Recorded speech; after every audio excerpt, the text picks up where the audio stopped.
Welcome to the A to Z Running Podcast, where we help runners thrive. I'm Andy. And I am Zach, and up next, the next installment in the recovery series, Myofascial Release and Soft Tissue Therapies. And after that, World of Running updates about the NCAA Championships, Nagoya Marathon, and more.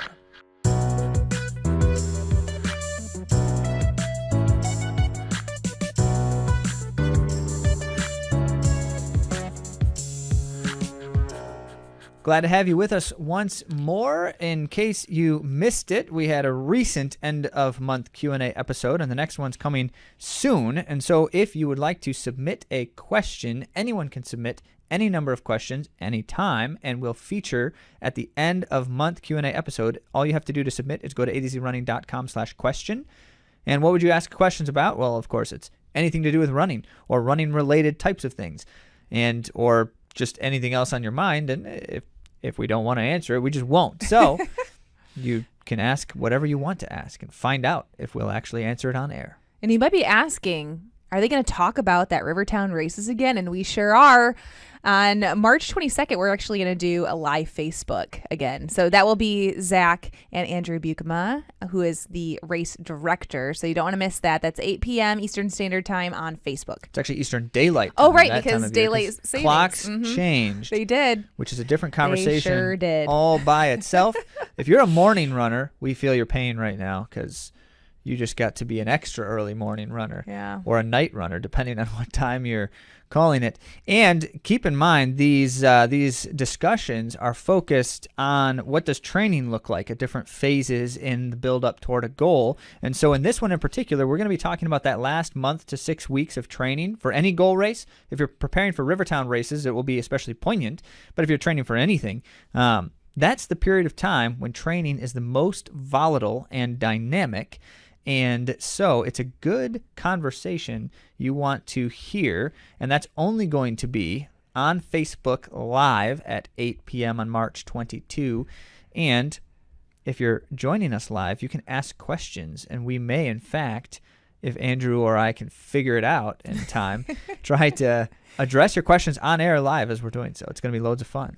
Loads and loads. And also, of course, the race is coming up in April. And if you haven't signed up yet, you can still get 10% off with the code ATOZ10, A to Z10. Do all of that by going to rivertownraces.com.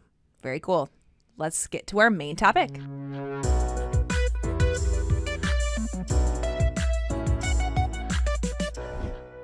First off, some of you may have noticed that we deleted last week's podcast about compression and elevation. And that was because we're human and we bickered a little too much and we didn't want to bring that stress to your ears. For those of you who endured it before we took it down, we apologize. Andy is human and Zach's mean human. And so as a result, sometimes my meanness gets a little distasteful.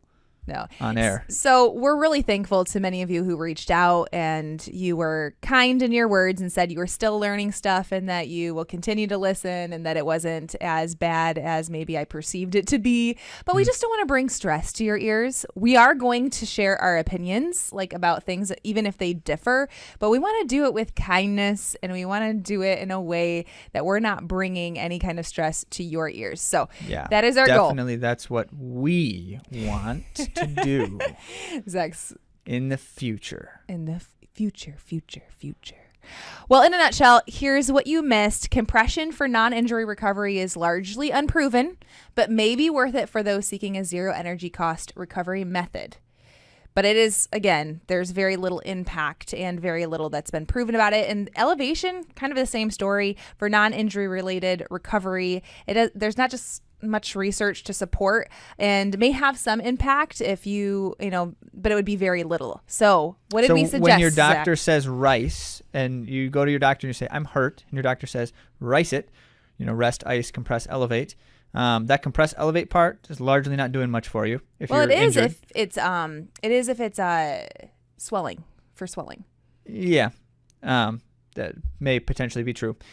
But ultimately, there are better ways. And so, knowing that, this episode is the better answer to what are the better ways. If compression and elevation aren't really doing much for me recovery-wise, ultimately, what are some really good things?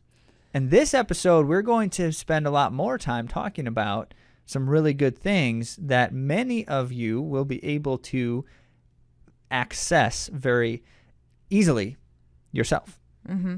But before that, I just want to mention in the world of running, for those of you who didn't listen to last week and want to get cut off, Eilish McColgan ran 30 flat for a new British record. Alicia Munson ran a new American record in the 10,000. And Laura Galvin ran a new Mexican record, all in the same 10,000 at the 10 meet in California. And the Tokyo Marathon came down to a sprint finish where Cam Levins ran a North American record, and he was fifth place. And Addie Wiley won 5 NAIA events.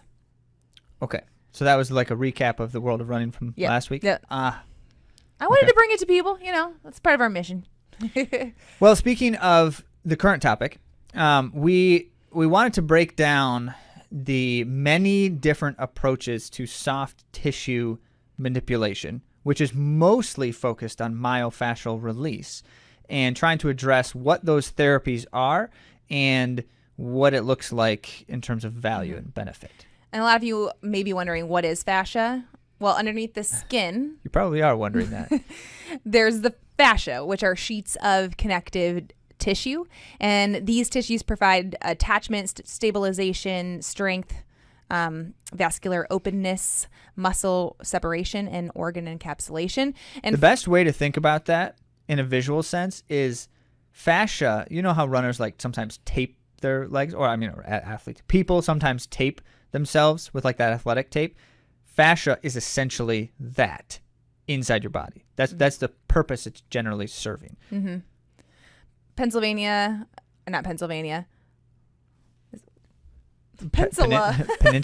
Medical Group. I was saying, okay. Anyway, that group was likening it to a wetsuit covering and protecting your muscles or your whole body, because it's over your organs too. And we're talking specifically today about myofascia, which is over the muscles. Mm-hmm. So there's lots of different kinds of fascia. So I just wanted to make sure that we clarify that. You're probably not doing some like organ fascial release techniques. Some of these you would actually. But yeah, true. Some of these you would, depending on where the organs are. But that's not really the intent of the focus. So here's the basic need for, and when we talk about then release of the fascia, this is the key kind of consideration, because if the fascia is like the sticky connective tissues that kind of interconnect almost everything else and usually are kind of wrapping outside of the other things, they are very easy to get bound up and clumped up and stuck together because they're sticky tissues. That's the purpose they serve. So when fascia is operating properly, then the fascial tissues and the muscular tissues, to name one example, are functioning in tandem with each other. The movements and the fluidity. I'm going to try to do like a visual here with my fingers, and then I'm like, you're probably not watching it. You're probably listening to it, so that's not going to help you. But think about your fingers running parallel to each other, one layered on top of the other, and the movements where they happen are really kind of fluid, and it's no problem. Where the fascia starts to clump up or twist or turn or something that's not quite parallel to your muscle tissues, then it doesn't move super well, and it inhibits movement of the muscles, as well as it aggravates other things going on in there, especially if it gets a little bit more bound up so that it's like kind of clumpy. Yeah. So it's unpleasant, and it makes you feel tight. It makes you feel immobile, all that kind of stuff. Mm-hmm. So we're going to go over some techniques for myofascial release and kind of give you our thoughts on it based on the research that we found. And first up is foam rolling.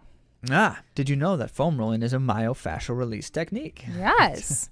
It's one of the most popular ones among runners, actually, and it's usually used to go over some of the trigger points, which are the areas of tightness in the muscles and fascia. And there's a meta-analysis that I looked up on the effectiveness of foam rolling, and we found this. Before your run, there's only small improvements in range of motion and sprint performance. Very, very small. So that's, by the way, the sprint performance generally is measured. They sometimes do it in literal sprinting, but they also sometimes do it in just maximal muscle contraction, where just like how much can you contract a muscle, and with a pressure sensor essentially. And so depending on which study, they're measuring it in a few different ways there. But the point is, does foam rolling help with maximum contraction potential, power? And the answer there is not a lot. Yeah, and not a lot. The same meta-research also analyzed post-run rolling. This is more interesting to us, showing decreased performance loss before the next run or the next exerted effort, which might have been even right after. It didn't, because it's a meta-analysis, it didn't give me the exact example. But as they looked at it, it was a 3% less of a performance loss compared to those who did not roll. And more notably, rolling reduced pain perception by 6%.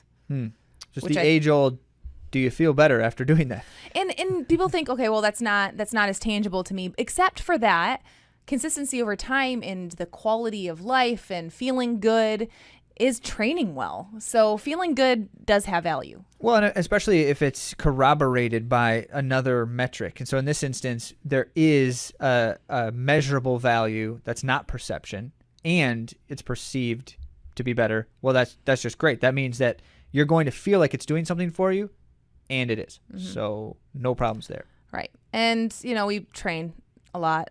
A lot of us here do, and we put effort into it. So having a contribution like this that we can put in that's, low effort, it's cost effective, it's accessible for daily routine.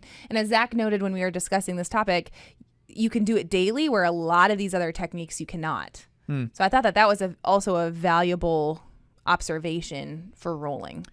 Why does foam rolling leave you sore, especially early on when you're doing it? That's something you should be wondering to yourself. Okay, so you can do this daily. You should not do it daily if you've never foam rolled before yet.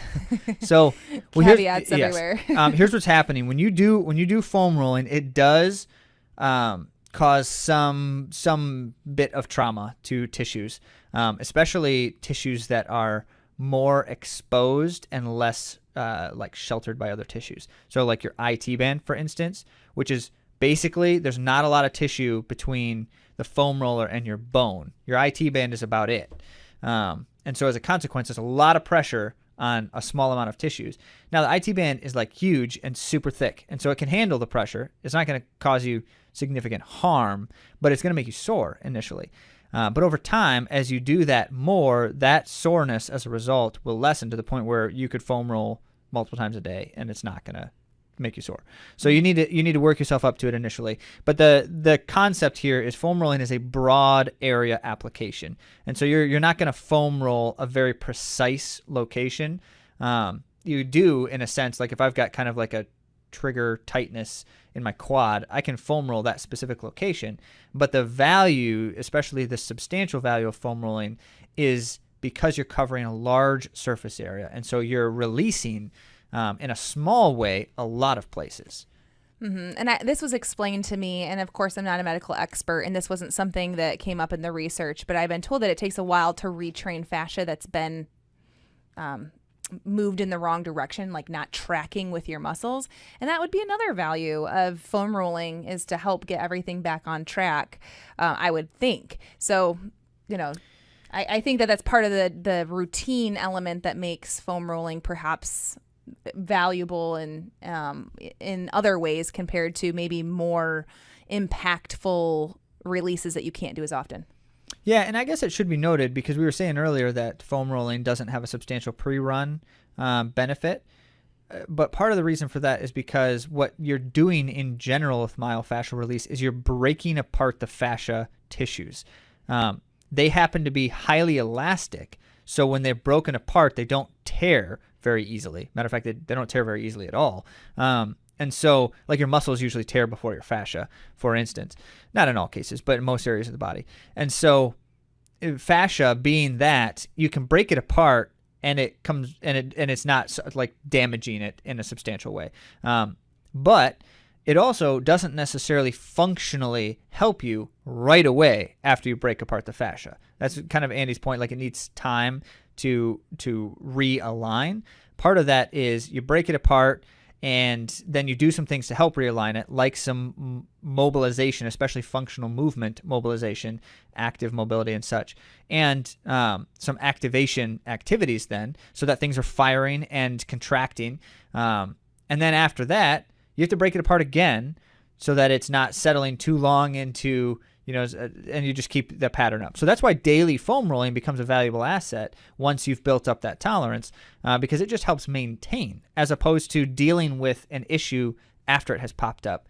Daily foam rolling is more of a maintenance approach to keeping your fascia doing what it should be doing. But that's also why it helps more to do it afterward than before. And we don't know. The research there's not a ton of research. So it's possible that it is helping us more than we're able to measure. There's also been talk of like even nerves and like other things that you might receive benefit from that just have been untested. So.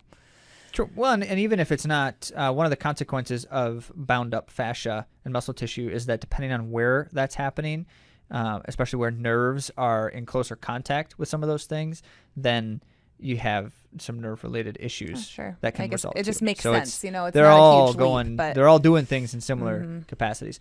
So if that's foam rolling, our recommendation ultimately with foam rolling becomes use it as a kind of maintenance technique. We recommend all runners are doing some amount of foam rolling on a decent regular basis. We don't necessarily suggest that everyone should be foam rolling every day, because plenty of people find it to be terribly uncomfortable and not seemingly all that helpful.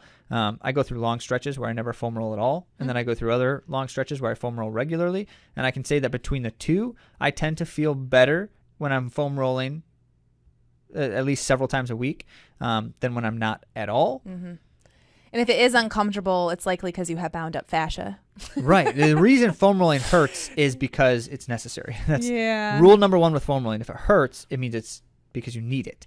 But that doesn't necessarily mean you should go crazy with it yet. Yeah.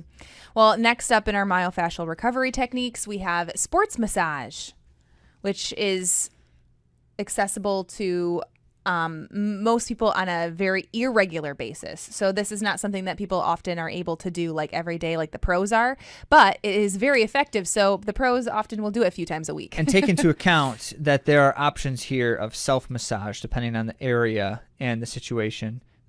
So the value we're going to describe has some layers of potential and different types of value depending on whether you're doing it for yourself, someone else is doing it for you, whether it's like full body on a table or it's this one spot in my foot. And so let's break into that a little bit. So using manual pressure, a massage therapist can stretch and loosen restricted areas of bound fascia. And this is helpful because the practitioner, the massage therapist, can feel where those spots are, because your muscles should be supple and elastic and pliable, and they can feel when it's crunchy. You guys are probably all nodding along. Like, there are crunchy spots, there are tight spots, there are like little ropes that it feels like your muscle's a little rope. So they're able to feel all those places and really give the areas attention that need it the most. And they know how to do it. They've been trained to do it well.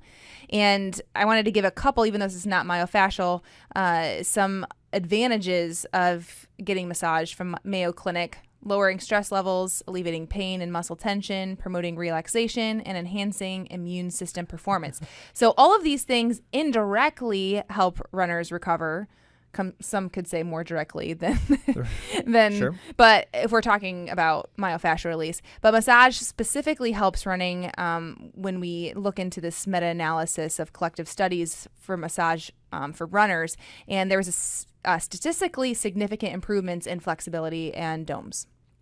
So in that, the delayed onset muscle soreness improvements, they look at, you do some kind of like hard exertion, then you get the massage, and it helps. Now, we have to keep in mind that there are two uncertainties here that play into this, and one of them is, so if you're studying massage for its benefits, the benefits are almost always coming predominantly from I'm laying on a table and someone else is doing the massage while I'm in a relaxed state. And so part of the reason for that specifically is because that's where you get a much more substantial like stress release kind of situation. It's also the overall tension release is easier to accomplish when someone else is doing it for me and I'm in a relaxed state, right? So that brings up then, how valuable is it to do self-massage at all? And that's where we have to keep in mind that the potential for increased mobility in a very acute sense. So I've got a tight spot in my calf. If I take my thumbs and I do some manual manipulation, some massage, I can improve a bit of my immediate mobility, flexibility by doing that. But I'm not getting those other kinds of substantial potential benefits. And so that's where it's like, you know, as a method for helping improve some mobility in a tight spot, I could potentially help myself without necessarily having to like go do a full-on massage experience. But it's not going to give me much else of that benefit. Mm-hmm.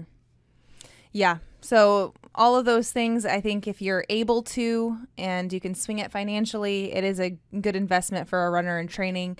However, it is hard with time and money restrictions, which, you know, all of us have some of, at least, I'm sure. So that's why the pros, they're getting massages like 3 times a week. I mean, not usually 3 times a week. You don't think so? No, it's usually once a week. Okay. But there's also a limitation on how often you want to do that type of massage.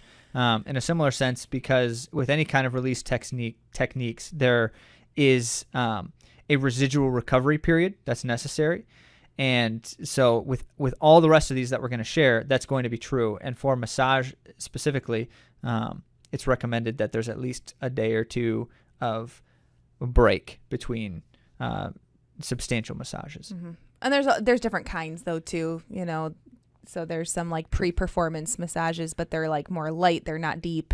But I mean, if someone's just trying to warm up your muscles, for instance, that's different. That's not the same as myofascial release. So. Next one is muscle scraping. Graston technique, otherwise known as gua sha, which depending on the origin you investigate, there's a few different ones, but ultimately this comes from thousands of years of tradition as being used as a kind of technique for healing, rehabilitation, some of those types of things. And so that being the case, it's an interesting one where you find something that's just been, you know, going on for so long and continues to be prominent.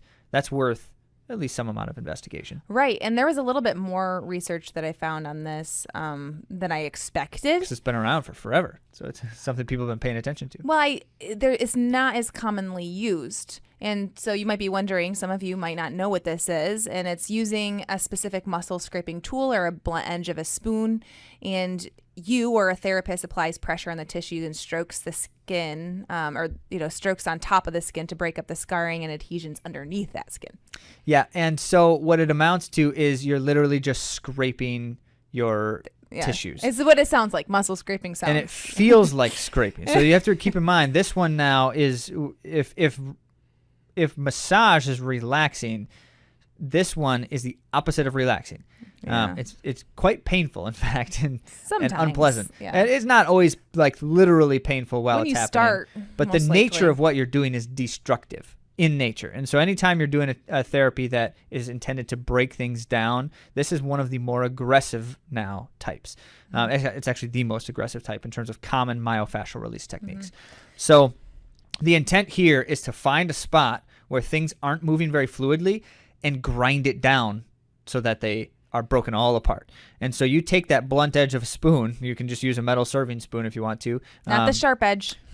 Sharp edges are preferable to be avoidable. A good example here is a lot of people might use a butter knife, but not the blade end, but the opposite of the blade end. And as we're saying this, you know, take it with a grain of, we're not telling you to go do self-harm things, so just be very careful with yourself, and also if you don't know how to do it, learn how to do it first. Well, yeah, the best thing to do here is just like, I want to try that on this sore spot that I've got. Then Google how to do it and find a video where you've got a therapist actually performing the technique and describing it. Or better yet, go to a therapist first you could and do learn that from their work on you. You could certainly do that. And I should say that personally, that's how I learned about it, and that's why I feel confident in being able to do it to myself, is because I've had that treatment from a certified Graston technique therapist. And so as it goes, though, the nature of the technique here is highly aggressive. It is unpleasant, and it even, like they say when it's done successfully, you actually have visible bruising to the tissues. You can see it in your skin. Not always, but most of the time, and at the very least, it's redness. Mm-hmm. Yep. So you're going to notice that something was done, and it's not going to feel great. But the thing is, if you're doing it properly, it's 2 things. One, you're not actually harming the muscle tissues. The destructive nature is to the fascia and skin. and you're gonna feel it a bit on your skin. That's why you get some of that discoloration. But what you are doing, and what should be immediately noticeable, and this is what's so profound about Graston, is that you're going to immediately feel a difference in mobility in those tissues. So for instance, if you have a tightness in your hamstring, lay flat and have someone do this. It's hard to do hamstring to yourself, but if you can scrape the full length of the hamstring for about 1 to 2 minutes, this is a short technique. You never do it longer than about 2 minutes in a single area, because then you're talking about like you're going to really start damaging it more than you want to in that instance. So 2 minutes is kind of where they cap it in the recommendation. And do that on your hamstring, and then do a hamstring stretch and compare the two. Like do it on just one and then compare it to the other leg, and you will notice a substantial difference. Even if you don't have serious tightness, just do that to one hamstring versus the other, and you're going to notice. Mm-hmm. So it's really quite incredible. What they find with this one in particular is that it's going to take a little bit longer to recover from it. So you don't want to do Graston the day before a race, for instance, because your tissues are going to be in a little bit more of an aggravated state the day after. It's generally better not to do it the day before a hard effort of any kind. Not to suggest you can't do that, but it's better not to. So this is like one where you might do over the weekend when you've got a couple days before your next hard effort, that type of thing. And then you don't want to do it more than twice a week is probably just fine. I think that if you were getting a recommended treatment, they might suggest as often as every other day. But I mean, the therapist that I was working with said 2 times a week is plenty. So that's where you're going to find then a technique like this to be highly effective, but it's a little bit more involved than something like foam rolling. Yeah. And as Zach said through his own personal testimony on it, studies also are in agreement with that. And it shows that consistent muscle scraping greatly improves flexibility and range of motion. And in a separate study about with subjects with chronic pain, there were significant improvements in alleviating pain compared to the control group. And there was a fascinating study with mice that indicates the potential for significant reduction in inflammation and organ health. Wait, they were doing Graston technique on with mice? With a spoon. How small was the spoon? Anyway, I don't know, but that's that's not been studied on humans, but it has implications that perhaps there would also be help for us. Can you do too, like in that surgical Graston, like internal Graston? Like take the Dr. take the back end of a scalpel to the fascia around your heart, for instance. Okay. I'm just curious. I'm just asking. Would you say, Zach, when you're talking about like how often to do this, if your skin is still bruised, don't do it? Yeah, definitely. Yeah, don't do Graston on so often that the bruising hasn't recovered. Actually, that's one of the reasons that the therapist will give for whether it's okay to do it again yet. Yeah, that makes sense. That one in particular. So for me, and this is very different for different individuals, and it's going to vary depending on as well your age as far as what they'll recommend, because you have to have tissues recover to a certain state and degree, and that happens differently depending on if you're 10 years old or if you're 70 years old. And so like for me, for instance, I don't bruise very easily, at least not from Graston. And so it looks like I'm more recovered than I am after a treatment, where it's like the next day, I could probably do it again. But no, just because I'm not bruised the next day doesn't mean I shouldn't just do it again then. It's still better to take a few days in between at a minimum. Sure. Well, the next one, speaking of bruising, is cupping. Oh, yeah. Serious discoloration in strange shapes. So cupping involves placing cups, as the name implies, on the skin to create suction, and it's thought to help release myofascial tissue. One could say suction cups, in fact. Yeah. Well, that's what they're doing. So yeah, there is such a lack of research for this one. So that's because it's reasonably new. Well, I don't know. It's been around for centuries, but not used pervasively by athletes as much as I think it was like 2016 Rio Olympics. Yeah, do you all recall when Phelps had all of the weird? And everyone's like, what were those weird marks on his shoulders? I think it became a lot more popular after that. Of course, because when it was you do that to Michael Phelps, a walking Phelps advertisement for that, which bruising was on him. Absolutely deliberate. I have no doubt that someone convinced him to do that for them. I'm sure that they tried it ahead of time. Like he Yeah. wasn't going to be Well, willing to yeah. do something like that at the Olympics for the first time. But anyway, point being, it's very similar to Graston in terms of both what it's doing and the degree of aggression. Mm-hmm.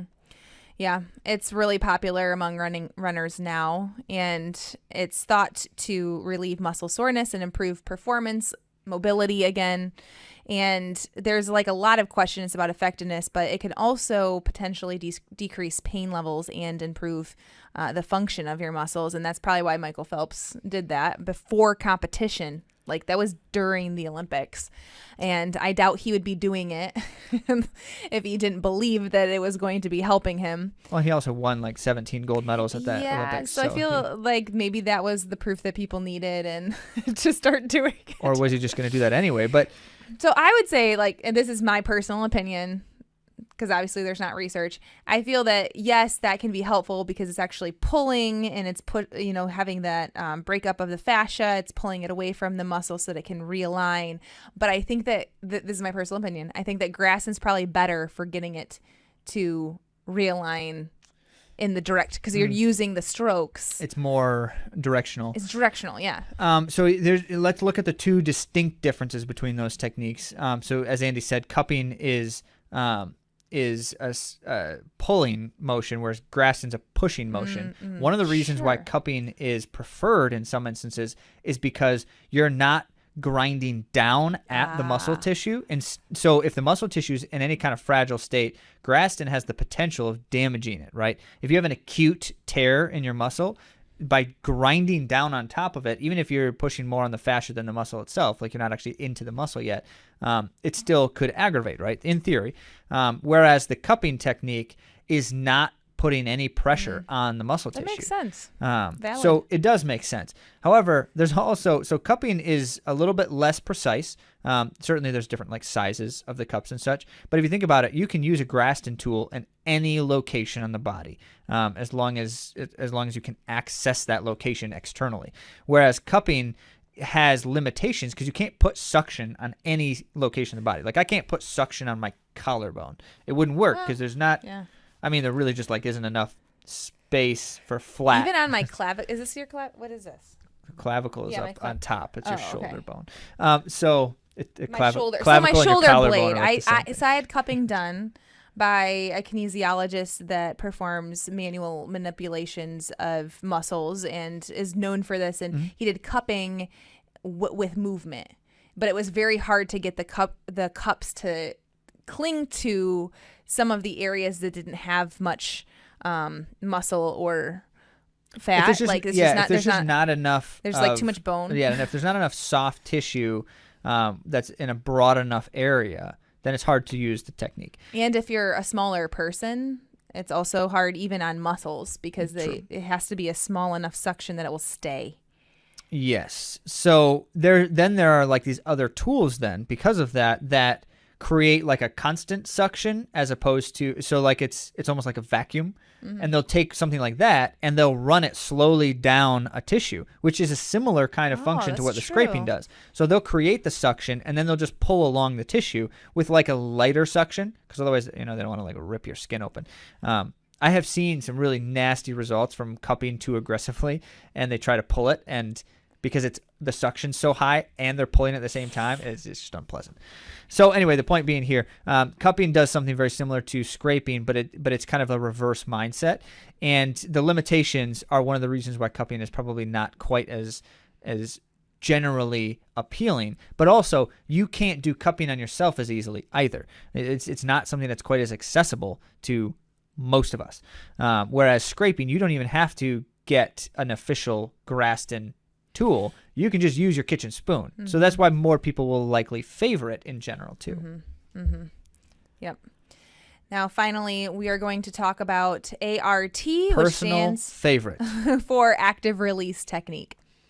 Okay, so let me talk about this one a little bit, because then major plug to our PT, our physical therapist, Adam Homolka, with Endurance Rehabilitation and Athletics.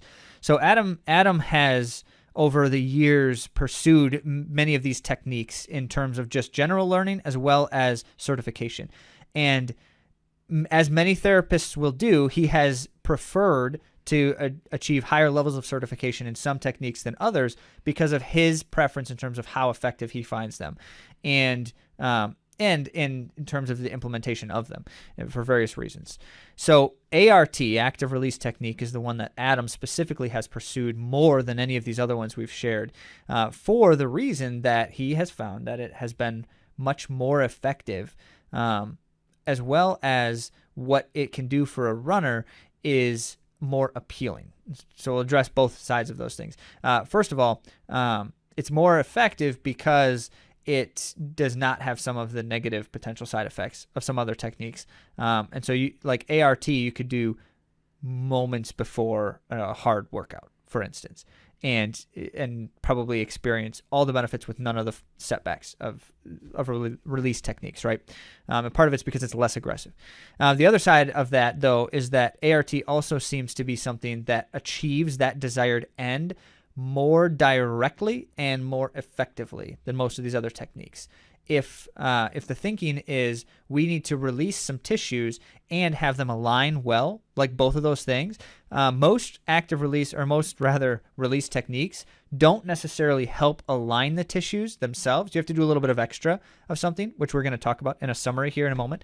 But ART by itself is in fact achieving both at once.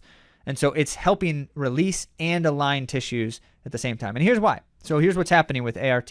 You are applying pressure to a location while then mobilizing the tissues around that location. And so depending on the nature of what you're trying to accomplish, the pressure can be a few different things. But for example, if I'm doing ART, if I'm having someone rather do ART to my soleus muscle above my Achilles, that person is likely going to, you start in a relaxed state, and they're going to take a thumb and put it into my soleus and then apply tension away from the area I want to mobilize. So like they're creating a little bit of a stretch just with the finger there. And then they're going to manually stretch my soleus muscle by moving my ankle. And so in doing that, the point where I apply tension with my finger creates an exacerbated stretch over the general stretch that's happening. So those areas right there. So that person might then put a thumb in, put a little bit of a stretch, and then stretch the ankle hold for several seconds, release it, and then move the thumb down a little bit, apply pressure again, stretch again. And so they'll move across the entire tissue if they want to, potentially too. So that's why it's called active release then, because they are applying the pressure to release, but then they're doing so with an active mobility approach, like they're stretching the thing manually. Yeah, and studies indicate that ART has been effective in resolving adhesion of scar tissue and the soft tissue that causes pain, spasm, muscle weakness, tingling, and other symptoms. The greatest improvements were in range of motion and pain perception as part of this study as well. Yeah. Of course, the range of motion. I feel like that one's really obvious for me when I go to PT Right. and Adam does it, because I'll have this major tightness and he usually will test it, stretch it first, and it will be terrible. And then he'll do ART and then do it again. And I can see a dramatic and very satisfying improvement. So that's always fun. Yeah. So now the biggest setback to ART is that it's very hard to do on yourself. It's not impossible, but as noted, one of the things that's substantial about effective active release technique is that you understand exactly what tissues you're trying to release and where to apply the pressure to release those tissues well. And that's what makes it super complicated, because you start watching someone like Adam do an ART to a runner, you're going to be able to see that and think, oh, that's actually really simple, because it looks, and it is, in fact, very simple. But Adam knows when he's doing this, if I'm trying to release this part of your gastroc, then your gastrocnemius, for instance, then here's where I'm going to apply pressure, and here's where I'm going to pull or move with that pressure.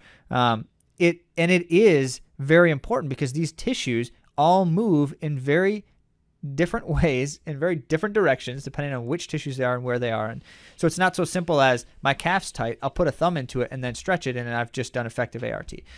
So that's where we get, okay, I would say ART is like top of the line. This is the thing in terms of the best treatment in my own personal experience. But at the same time, it's the thing I get the least often, because it's something I cannot do effectively for myself. Now, I will occasionally do something that's especially because Adam will do something for like my ankle, and I'll watch and know exactly where he's applying pressure and such, and I can replicate that pretty closely on my own, but it's still not as effective as you're able to sit on the table. Like a massage, it's not as effective to do that to yourself. So, ultimate summary statement. When you do myofascial release of any kind, the second step is missed too often, which is the realigning of the tissues. And it's kind of like a maintenance aspect of it. And so what it amounts to is almost every time, whether you're getting a massage, whether you're doing some self-graston, or whether you're just foam rolling, the step after is you have to do some active flexibility work as well. You must do it, or you're not achieving the full benefits of that myofascial release. And in fact, you might achieve none of the benefits ultimately if you for instance, do a bunch of foam rolling and then go sit at a desk for 2 hours. That's a problem because the tissues don't have the chance to realign well. So you have to do a little bit of aligning, self-aligning, and that's active mobility is the best way to do it. And I do want to remind you that myofascial health is super important, because if your myofascia is bound and it's impeding your muscle movement, you're not getting your full mobility, you're not getting the full power, and you have the potential for injury. So this is something we do need to pay attention to. And again, you can know this because your muscles should be elastic and pliable. And if they're not, then we need to be looking at what we can do to improve that. One of the biggest just unfortunate consequences of these kinds of things for runners is we develop things like overcompensation injuries or asymmetrical weaknesses or strengths. One of the reasons those things develop is because things aren't firing properly. That all began with some asymmetrical myofascial binding. And so I've got tissues in one leg that are bound up a little bit more in one particular area, and it causes muscle recruitment to change. It causes mobility to change. And then as a result, if that stays over time, now keep in mind, a lot of times things like fascial tension can just alleviate on its own. You don't have to do something like these techniques to alleviate that tension. But if you don't, and it doesn't alleviate on its own, then you enter into a scenario where you have something like a functional discrepancy between your legs or something of that nature, and it snowballs over time very easily. And so many of these problems could have been solved with regular attention to a maintenance of my fascia. Well, that was our topic for this week. Now on to the world of running.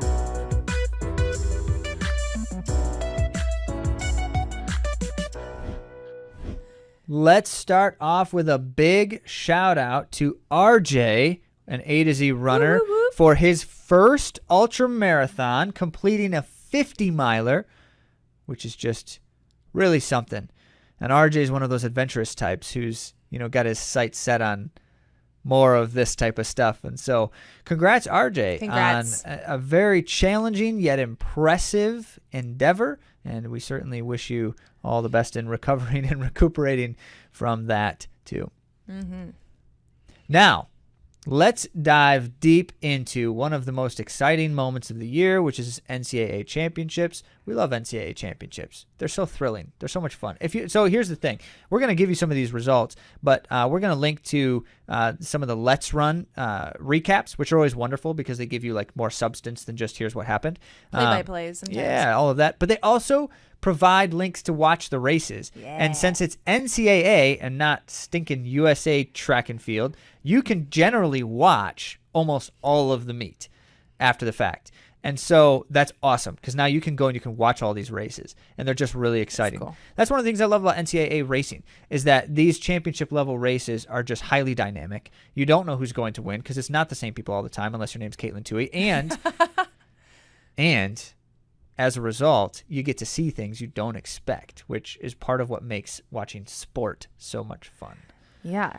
Well, let's talk about Caitlin Toohey. Should we start with her? Well, I guess we should start with her because she You've already basically mentioned was her the name. star of the show. Well, she was. She was, and she deserves to be because Caitlin's doing things that not very many people have done. As a matter of fact, they started tracing this now since the year 2000. There's 9 women who have accomplished one of her accolades at all, period. 9 of them. And of those 9, she's like in the middle of the group in terms of the degree of success. So she's like top 4 or 5 female NCAA distance runners of the modern era, but basically of all time, because she's running times as well. They're like national collegiate records and stuff. Yeah. Well, she won, not one, but 2 races. Why 2 not? national titles. She 2 won individual national both titles. the 5,000 and the 3,000 meter run. And it's interesting because a lot of people were questioning why she wouldn't do the mile, which she now has the NCAA record. She got that this year. Yep. And it's because she wouldn't have been able to double as effectively. So Well, I it think just she made the makes right choice. Well, the other thing is with the mile, you have to run the rounds, and that makes it even harder to Sure. do the other things. Whereas like the 5,000 straight to final, 3,000 straight to final. So is it 3,000 straight to final? I always forget. I believe it is. Yes. Yeah, it's got to be. So as it goes, then she won 2 individual events, and everyone's talking about like, well, if she would have run the mile, she probably would have run that too. Whether or not she would have won all 3 in one meet, she's clearly like doing things that not many others have ever done. Right. So here's the statistic for you. Of the 9 since the year 2000, what that accolade is 9 women have won cross-country individual title, indoor and outdoor track individual titles, right? So that's 3 titles minimum, and only 9 women have done that in the last 23 years. But of those 9, only 5 of them have more than 3 titles. And Caitlin Toohey won 2 races, so she's got 4 NCAA titles currently, which puts her tied for 4th of the last 23 years of individual performances for women. And it should be noted that top of that list is Sally Kipyego with 9 individual titles. She has the most. Wow, Sally Kipyego. Yep, and everyone's talking about it because She's if you look amazing. at Caitlin Toohey's remaining eligibility for NCAA, if she fulfilled all of her eligibility, if she won 1 title at all of the rest of the races, just 1 in all of the rest of the instances, she would have 9 titles. So, and Caitlin Toohey just won 2 in one meet, and certainly could do that again outdoors and indoors a couple more times. So, Wait, how much eligibility does she have? well, she's got 2 cross countries left. What? I don't know how many outdoors. Yeah, she's only run 2 cross countries. Whoa. And then she's got 2 indoors left, and I don't know how many outdoors left, but That's do the math. insane. 1. if we're I adding thought this that together. she's like almost done for some reason. No, she's a sophomore.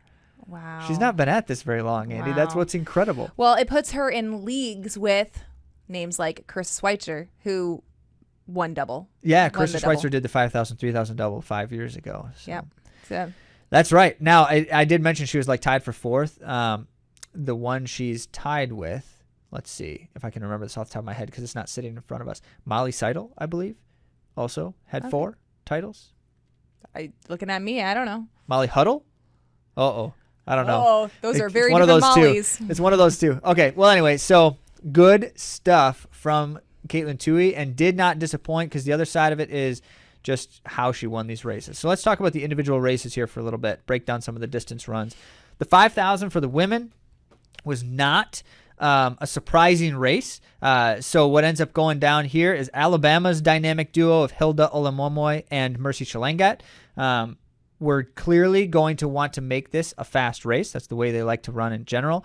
And so at 5,000 feet of elevation, it's not the easiest venue for running fast times and distance races, but they still decided decently early that they were going to start pushing things a bit. Working together. Well, working Mercy together. did most of the work, I think. Mercy did do most of the work. But working together, and it proved out to be very effective for them, but just not enough to beat Caitlin Toohey because nothing's quite enough to beat her right now. So Toohey ends up taking over late and pushing the last few laps, and these are 200-meter laps, keep in mind, pushing the last few 100 meters to overtake everyone decisively. But it just... not like just running away from them either. And so it was Olamomoy in 2nd and Mercy Shalangat then in 3rd. So Alabama takes the strong 2 showing. But NC State, which is Toohey's college of choice currently, had 3 women in the 5,000. That's and impressive. also performing well is Kelsey Schmiel, who ended up 4th behind the Alabama duo, and then Sydney Seymour in 8th for Yeah, NC that's State's 3 women in a 16-women field. Or I don't know how many. Was Can't it remember how many were in the field. Kelsey Schmiel? Was it the 5,000 where she was like really chugging at the end there? Trying to catch. She was coming on strong. She okay, looked so like she was really like hungry and believing that she could catch, and it was a big gap. So here's what she did, which was, I would say, who ran the gutsiest race was Schmiel. So what ended up happening was the Alabama women put on enough pressure, and Tui went with them, that they kind of separated from everyone else quite a bit, and the three of them had quite a gap. But at about 1,000 to go, Schmiel decided she didn't like that gap, and she starts cranking and reeling them in pretty quickly and spends a few laps really closing that gap and gets to the point where she's almost basically in the race, but didn't quite get contact. And then it came down to, now it was like the final stages of the race, and so they started ramping it up, and they kind of ran away from her again. But it's like watching her catching them, worked hard. and you're just thinking, oh my goodness, she's going to do it. At first it was like, that's a bold move. That's probably a little too much. And then it was like, oh wait, she's doing it. And then she did it, but then not quite. It was pretty impressive. Yeah. Well, as it goes, that might have burned her legs a bit for the 3,000 the next day, because all four of those top four women in the 5,000 were coming back the next day to run the 3,000, which is not an easy thing to do, and especially made difficult by 5,000 feet of elevation. Yeah. You don't recover as quickly. It's true. Kind of need oxygen for that. Yeah. So in the 3,000 meters the next day, Tui, once again, shows everyone that she's kind of beyond the NCAA right now, because it was not a difficult thing for her to win that race decisively. Now, of course, I'm saying that. Of course, she ran hard, and she was definitely working. But nobody really had a chance to beat her. Unless she would have made a mistake, nobody really had a chance to beat her. It was Olivia Marquezich of Notre Dame who ended up second over defending champion Taylor Rowe of Oklahoma State University. And Taylor Rowe, by the way, Rowe won the race last year over Tui, and it just kind of like shows what's happened for Tui in the last year, because Rowe still ran a great race here, but she's just not on the level anymore with what Tui's doing. Well, and she's on a level, but then Caitlin Tui took it Tui's up. Level. Yeah, she took it up a few notches. So it's just incredible to see that kind of thing. Yep. By the way, Tui was asked, what in the last year has been really incredible for you. She won now in the last 12 months. She went from having no titles to 4 in 365 days. And so the question, of course, is how's that possible? And her basic response was staying healthy. She's been healthy. She's already one of the best in the country prior to the last year. She stayed healthy, trained well, and it put more pieces together. I think she's a really good coach too. Well, she definitely has a great coach, and she's surrounded by a really wonderful team environment. Yeah. And so that, by the way, speaking of that team environment, NC State had 3 women in the 3,000 meter final as well as that 5,000. Wow. We'll get to that in a moment. But behind Tui, the Alabama duo, once again, running a strong double, but it looks like maybe for Mercy Chalenga, that 5,000 took a little bit of a toll. She ended up 11th. Well, she really was the one doing the work in that. She was. Yes, but Ola Momoy ended up 5th in the 3,000, so that's a strong double from 2nd to 5th. And NC State's women back there, then Kelsey Schmiel, who was 4th in the 5,000, ended up 7th in the 3,000. It's a strong showing. And then Samantha Bush, who did not run the 5,000, she was 9th in the 3,000. Now on to the 800-meter run. Just briefly, we're going to touch on it. Freshman phenoms and teammates now at Stanford University fulfilled all of the hype that was set before them. Now, they were battling in high school between the two of them for records, and they would like trading records. Yeah, essentially. it was really fun to see. But now that they're teammates, I think that it's made it even more fun. But Roisin Willis and Juliet Whitaker. Yeah. So they run together now at Stanford as true freshmen. And everyone's like, this is going to be so interesting, because you don't usually see like these massive high school rivals go to the same school. Obviously, that was intentional. Like, well, they probably enjoyed Whitaker competing against said each other. that she went to Stanford in part, at least, but notably, she made the choice after she found out Willis was going there. So it was intentional.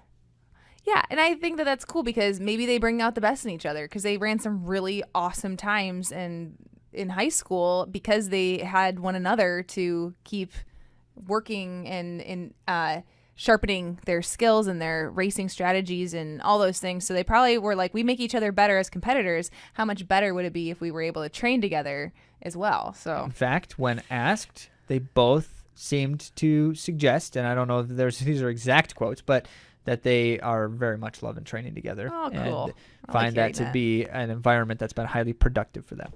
Yep. No surprise then. They go 1-2 in the 800. Teammates across the line. Freshmen. But who's the first to take, so how does the duo battle begin? It was Willis this time, edging Whitaker for a 159, which I believe then was also a meeting record for NCAA championships. So awesome. So exciting. Yeah. And the excitement continues on with the men's events. So the men's races were more surprising. We don't have a Caitlin Tui on the men's side this year that's just rocking everyone's socks.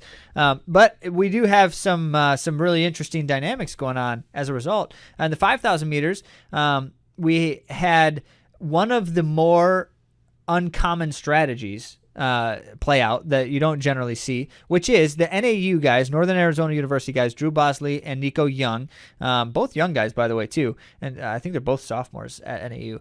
But they together ran a kind of duo strategy where they basically wanted to keep the race more aggressive but not predictable. So they would surge for a bit and it'd be pretty fast. And then they'd string everyone out, and then they'd kind of ease off for a little while and switch leads and surge again. And so they were throwing some really crazy stuff at everybody. And it worked well in terms of most of the guys behind them just weren't able to really truly hack it late in the race. Sounds like a really not fun way. Oh, it was brutal. It's brutal to watch. It was really cool. But it was a very late surge from Bosley that really kind of shook things up. And unfortunately, Dylan Jacobs, who running for Tennessee now, was the 10,000 meter outdoor champion last year for Notre Dame. So he transferred to Tennessee. And Jacobs not only stuck well with Bosley, but then returned to the favor not long before the finish line, and Bosley was a bit gassed by that point. You say unfortunately, and I say fortunately, because I was happy to see someone emerge from that crazy, chaotic racing situation with a really strong finish, which Jacobs delivered. He was very, very strong. And I thought it was interesting, and I enjoyed the race commentary on this, that he did not acclimate. In fact, the strategy was for him to be oxygen rich before coming up, because there's not enough time to adapt and you want to be fully ready to go. So he went up right before his race instead of having a couple days up there prior to the race. Yep. So I thought that was an interesting take on it, because I think a lot of the athletes were there for a period of time before the race. In fact, very interesting. Yeah, well, so it ended up being Jacobs for the victory. This is his second title now. Then Bosley and Young ended up third and fourth as Casey Klinger from BYU late surge. He was kind of picking up the scraps, as they sometimes say. I'm not saying that Bosley and Young are scraps, but as they were struggling, he was surging. And so he ended up with a strong finish for second place. So I would say NYU's strategy wasn't the best for them. It didn't pan out as hoped. No. But it certainly made things interesting. To watch for sure. And then, and as a result, you have things like this, where the cross-country champion from just this past fall, Charles Hicks from Stanford, ended up 9th, which is a bit surprising. He and his teammate Kai Robinson, you would have thought they'd have been in contention potentially too.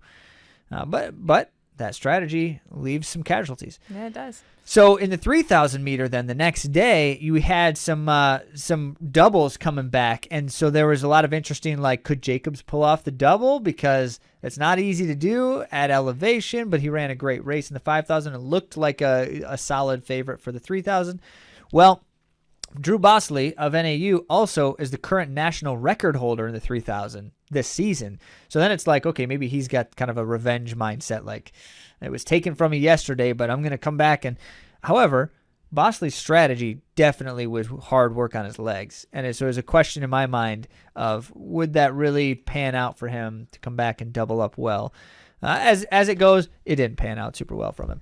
Well, he still ran well. Yeah. Ended up second. But it was Fuad Messaoudi from Oklahoma State University on that Oklahoma State world record DMR relay. Cool. Yeah, that Messaoudi. So he just ran a brutal close in the race to overtake Bosley, and ended up with his first individual title.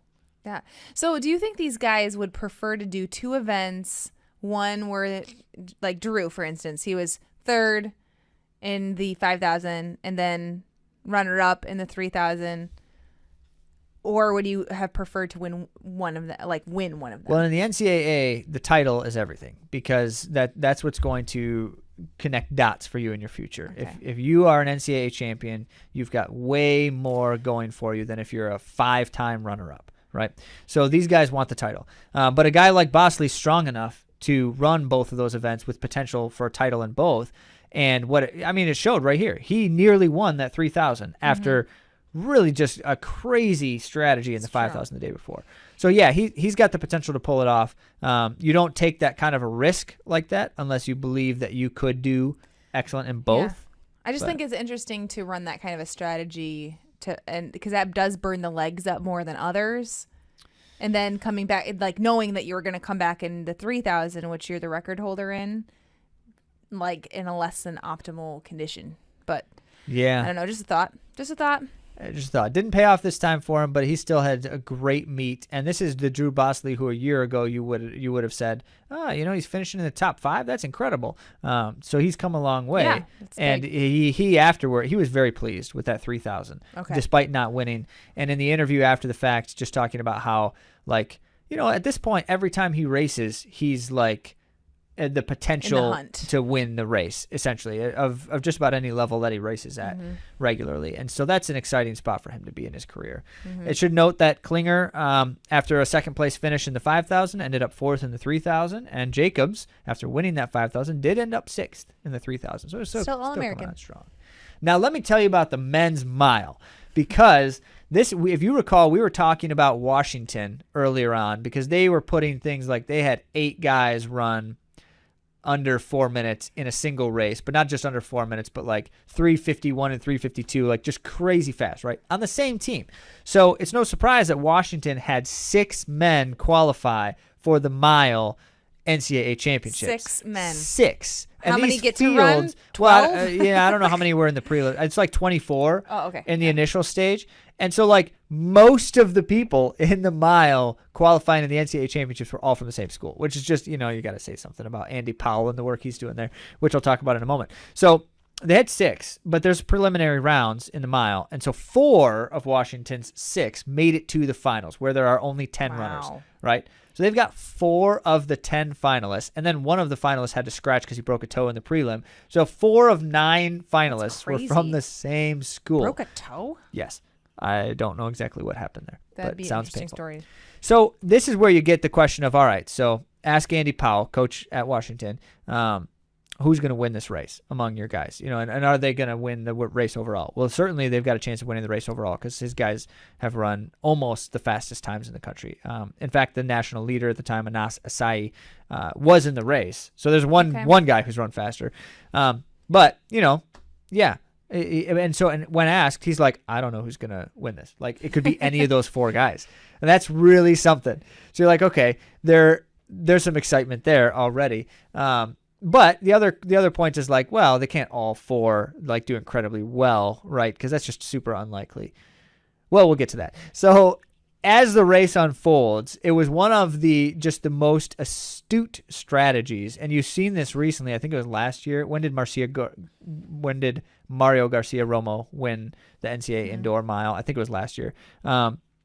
Well, in any event, it was the same kind of race as that one because what happens is early on the pace is slow for about 600 meters or so, and then the Washington guys, I think it was Joe Wascom who went in first. Joe Wascom goes to the front and starts kind of moving the pace up a little bit. But Luke Hauser from Washington takes over at about halfway, and then his strategy is simple. Just keep accelerating. And don't do anything dramatic, just keep accelerating. Because what that does is that discourages anyone from passing you, and it gives you the rail, the inside lane, the whole race. And that at an indoor track, 200 meters, where you're turning a lot and they're banked curves, that's a really good place to be. Yeah. Right on the rail. Well, and if you're able to have any kind of space to yourself, that's also an advantage, because you've probably noticed in a lot of the championship races, including the Olympics in Tokyo, that a lot of us were watching, there's just a lot of elbows, a lot of contact with other runners, which is disruptive and also causes your whole carriage to be a little bit more tense. So. Yeah. Well, so rather than waiting until the last 200 meters to create a kicking maelstrom, Hauser goes to the rail at 800 and then holds it all the way through the finish. And he ends up winning the race, not by much, by the way. It's not like he just did this commanding conquering of the rest of the field. He just was able to stay in front the whole time. Barely. By 0.03 of a second, Whoa. in fact. So he wins the race in what is just a brilliant tactical move. And then behind him, it's all chaos breaking loose as you've got the rest of the Washington guys, a lot of different things happening. Joe Wascom was kind of going backwards late in the race. He looked like he was going to overtake, by the way, Hauser with about 150 to go. And Hauser just stayed on his acceleration path, and Wascom couldn't quite out-accelerate him. So he fell in behind him and then fell back a little bit. And so it was actually it was Isaac Bastian of Drake who ended up second because he was charging down the inside while everyone's going wide to make passes.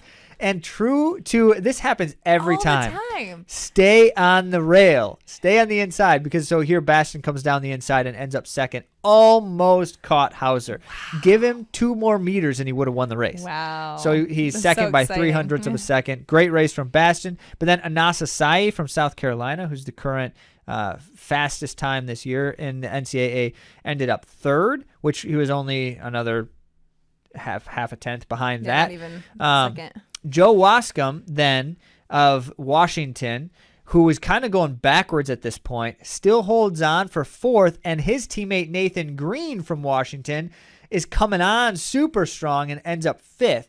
And so of Washington's 4 guys in the finals, 3 of them end up top 5. And unfortunately, was it Brian Fay? And he struggled more and faded further back. And actually, I said earlier that it was Wascom. It was Brian Fay who ended up kind of pushing the pace a little bit earlier. Okay. But he faded out, and he was, I think, 8th place. So that's exciting. There you go. Washington just 3 in the top 5. Making it happen. That's amazing. Cool stuff. Now, there was an unfortunate, unexpected DQ. It's always dramatic, right? Because especially when it happens after the race is done. So someone completes a race and thinks that they win, and then they didn't. It's so Andy just always gave a tragic away story. The winner was DQ'd in the men's 800. Yeah. Well, so we've talked about, the reason we're covering this specifically at the moment is because we've talked about this scenario a fair bit, and it has brought about a rule change over the years. So the scenario is this. You've got runners coming down the home stretch, and whoever's in front is doing the drift tactic, where you slowly drift outside and the runner behind you is trying to pass you on your shoulder, and they're constantly having to move to get around you, and they can never get around you because you're drifting, right? So we've talked about that on the podcast, and I have simply stated that insofar as it is not against the rules, it is a perfectly legitimate strategy and is not some dishonorable thing to do, as people say. If it's not against the rules, it's a clever strategy. Well, it's now against the rules because as the saying goes, we want to make the opportunity to win. We don't like having people winning in sneaky ways insofar as we can avoid that. Just the fastest person should win. Yeah, the fastest one should win, right? So what happens here is Navasky Anderson from Mississippi State is coming down the home stretch and he's fading, while Yusuf Bizimana of Texas is coming on faster and he's catching. So Anderson knows this from looking at the Jumbotron up ahead, and he starts drifting out. But in the NCAA, that is no longer. Well, he didn't even put his arm out too. Well, but yeah. But the other guy was not really passing him anymore when his arm came out. But even as it goes, drifting out and blocking the other runner while you're drifting out and they're trying to pass you is against the rules, at least in the NCAA currently. Mm-hmm. And so he does the drift. He gets disqualified. He thinks he wins the race for quite a while. After the fact, DQ. And so it was Bizimana who then inherited the victory after a much more honest race, not impeding someone's progress. Fell. Yeah, he fell across the line, but his finish was great. It makes you wonder, though, if Anderson would have won anyway, because, like, he was still holding him off. It was like, this is happening at the line, you know? I would tell you, from what I saw watching it, Anderson would not have won that race if he would have just stayed in lane 1. That makes sense. I guess it makes sense. And Bizimana was not definitely passing him according to the footage, but keep in mind that the majority of the reason why he was definitely not passing him is because Anderson was in the way. He couldn't get around him. Yeah. And so whether that means he lost that edge that he had as he was catching him, who knows? But Bizimana would have won that race if Anderson stayed in lane 1. Oh. I am very confident from watching it. Now, Texas actually showed up really well because it wasn't just Bizimana who himself inherited the win. Creighton Carraza, also of Texas, his teammate, was right behind him. And so they ended up 1-2 in the final results. Very exciting. Well, now on to the marathon distance, Nagoya Women's Marathon. Women's only, which is very rare and very cool. The defending champion from 2022, Ruth Chepngetich, who I love to talk about, soloed an impressive 2:18:08. And she did it in kind of a difficult way, splitting 16:14 to 16:19 5Ks for 5 of the 6 5Ks up to 30K. So very fast. She was going out fast. Yeah. So her first half marathon was 1:08:47. Well, she didn't lose that much time then in the second half. Yeah, but it was like the first 30K was faster, and that was really an impressive performance, but it still did not beat her course record from last year. So she ran faster last year.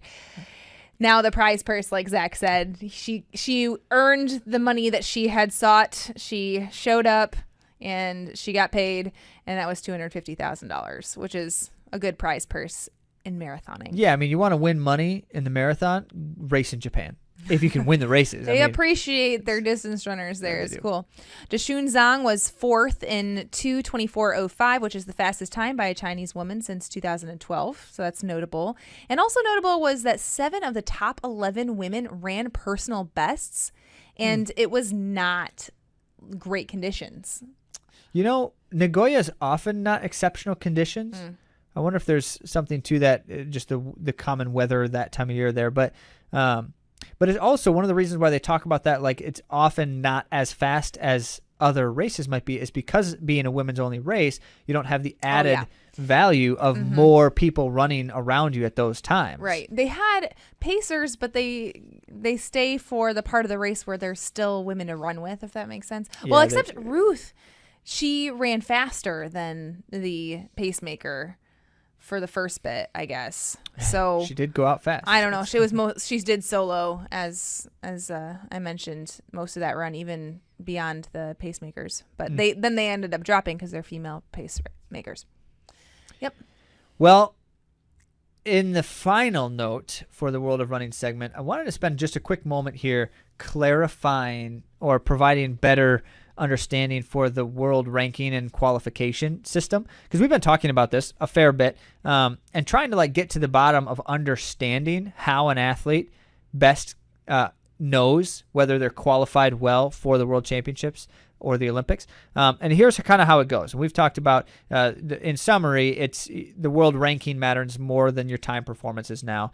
So there's like a qualification time performance, but your ranking is really the primary way that you qualify. And so you can run fast times that aren't as fast as that standard and have no problem qualifying still. And then your country has to decide for you whether they're going to send you specifically or someone else in the country. And there's a lot of different ways countries handle that. United States is one of the straightforward ones where it's the top 3 in the qualifying event. If they've qualified. As long as they're also then qualified via the world ranking system or the time. Here's how it goes. You get a point allotment for your results, and that point allotment puts you in the world rankings. And there's 2 caveats. The first is you have to, in order to be ranked at all, you have to have a minimum of 3 performances in your main event category. Well, I guess not ranked at all, but for the ranking to then become a legitimate qualifying thing. Like, you can still see how you rank in the world without 3 performances, but you can't qualify for something if you don't have 3. So that means, like, if I run a 10,000 meter world record, I need to be able to run 2 more instances. Now, if I run a world record, that's also fast enough to hit an auto standard with the time. So you don't actually have to run any more performances if you hit the time. In this country. As it goes. So this being the case, you need to be able to either run uber fast time, like hit the standard, or you have to have 3 performances in your main event that qualify you within the top qualifiers in the world. So the point total is the part that's always been confusing. And how this comes about is you essentially, every time you race, if the race is a qualifying event, if it's rated by World Athletics to a certain degree, then you get a point award for that result. And then it's just the average of every time you race to create your ranking.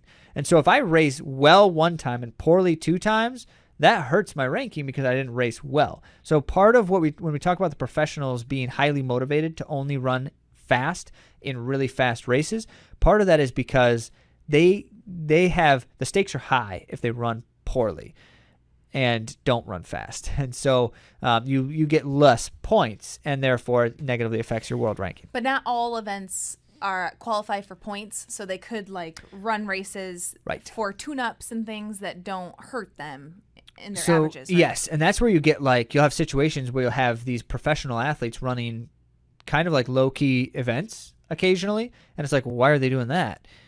Well, they may be doing that for like a kind of rust-busting race experience, but you see that happening even less often now because they're just doing things like that now more in practice, and as opposed to like actually doing it in an event. Trials. So here's the situation that just creates some interest for you then. The 10,000 meter race event from Sound Running. Last year, Grant Fisher broke the American record in the 10,000 and won that event. He ran 26:33. Okay, so that's super fast. Like, it was the fastest time in the world, and so At that time, like that should say like legitimate. This dude's on the level, right? And so his world ranking would be positively affected, as you can imagine. That time is worth a certain amount of points. So the time you run is worth some points. And in that instance, that time is worth 1,268 points, 1,268. Also, because he won the race, that's worth a bonus amount of points. So the place you finish in the event gives you points as well. So you could finish 100th place in a 10,000, but if you ran a fast time, you're going to get a lot of points. Do different events have different amounts of points? Yes. Okay. And this is where things get weird. So then this race last year was a level F event, which is the lowest possible level for a qualifying event where you can get points. It basically means that this is not a serious event, but they're going to give it something. So that means you only get, for winning the race, you get a 10-point bonus. So Grant Fisher ran super fast, got a lot of points, but then got a small point bonus for winning. This year, Woody Kincaid won the race over Joe Klecker. You recall, we reported on that last week. And Kincaid ran not quite as fast. He went 27:06 for the win. 33 seconds slower. Yeah. So now, having run that much slower, his race was worth way less points, 1,216 points for that time. However, this year, the race director was able to upgrade the event for the World Athletics to a level B event as opposed to level F event. So it's a higher level event, which, by the way, a level B event is on par with like the U.S. championships. Wow. Like that's about as high a level as you get in the United States. Okay. That is amazing. Yes. Which means Woody Kincaid got a 60-point bonus for winning that race. And then as a result, his total points were 1,276. So Grant Fisher ran an American record in the race last year, got 1,278 points. Woody Kincaid ran 33 seconds slower, but got 1,276 points, almost the same amount toward his world ranking. So now you see then ran 33 seconds the complexity. Yeah, you see the complexity of what's going on here. So like Woody Kincaid was highly incentivized in that situation. Remember how we said like he and Joe Klecker, and everyone was mad at Woody Kincaid because he didn't want to make the race faster. He just wanted to win.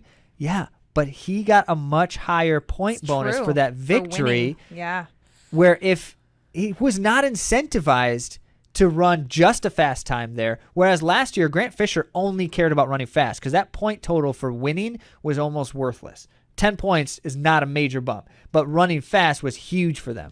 So, you know, you got to apply some of these things to try to understand what these athletes are doing. It matters, these scenarios, because everything rides and falls now on that world ranking. So Woody Kincaid, his world ranking situation is great right now because he's running really exceptional races at meets that matter. he's also running fast times too, but Apparently you need like a math degree to figure all of this out. I know, isn't this crazy? So there you go. And we included a link to the World Athletics page that describes the full qualification process and everything in case you really want to pursue it in depth. But what it amounts to is this is why things are not quite straightforward, and they're not as straightforward as they used to be. And DNFs maybe even, because they don't want to like show a time that's going to pull their world ranking down. Is that a thing? I just thought of that right now. We'll have to look into it further because I'm not exactly sure how a DNF in a ranked event affects you, if at all. But right, like it might be worse. It might be worse to run. to finish in a slow time than to DNF. It could. I don't know. We'll have to look into that more. Well, we have loved bringing this topic to you, and I hope that you've enjoyed it too, and maybe found ways to improve your routines for myofascial release. And we want you to stay healthy and to thrive as a runner. That's why we're here, and we bring you content every week. Perhaps one of the most effective ways to bring these ideas closer to home for you is for you to submit a question. Yeah. Because as it goes, we're talking about in this recovery series, all these different techniques, but it might help more to have a situation and what would be some things I could consider doing in this situation with how I'm feeling and such. We're not claiming to be medical professionals by any stretch of the imagination, but we are suggesting that the nature of the situation helps provide more context for what things may affect what ways. So that would be worthwhile use of the end of month Q&A episode as well. So submit those questions if you've got any thoughts to that degree or otherwise by going to AtoZrunning.com/question. And I'll leave you with this final thought, which is a thank you. We're grateful that you have chosen to listen to our podcast, and we look forward to doing it next week, don't we, Zach? Always.